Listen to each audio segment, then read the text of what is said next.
శ్రీ గురుభ్యో నమః. శ్రీ మాత్రే నమః. శ్రీ దీపలక్ష్మీ స్తవం.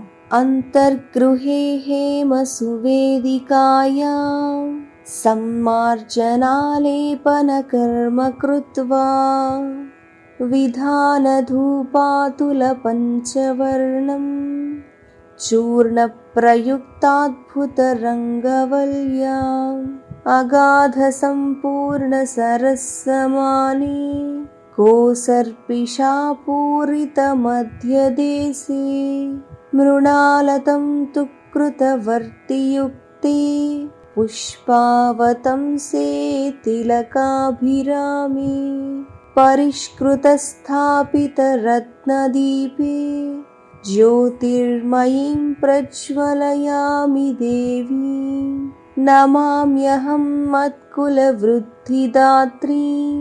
సౌదాది సర్వాంగణ శోభమానా భోదీపలక్ష్మీ ప్రధితం యశో మే ప్రదేహి మాంగళ్యమమోఘశీలే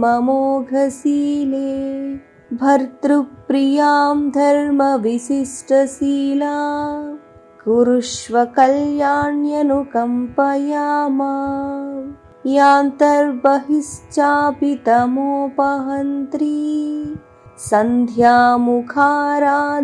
పాదపద్మా త్రయీ సముద్ఘోషిత వైభవాసా అనన్యకామే హృదయే విభాతు భోదీప బ్రహ్మరూపస్త్వం జ్యోతిషాం ప్రభురవ్యయః ఆరోగ్యం దేహి పుత్రాంశ్చ అవైధవ్యం ప్రయచ్చ మే సంధ్యాదీపస్తవమిదం నిత్యం నారీ పఠేత్తు యా సర్వసౌభాగ్యయుక్తా స్యా లక్ష్మ్యనుగ్రహతః సదా శరీరారోగ్యమైశ్వర్యం అరిపక్షక్షయసుఖం దేవీ త్వద్దృష్టిదృష్టానాం పురుషాణాం న దుర్లభం. ఇది శ్రీ దీపలక్ష్మీ స్తవం.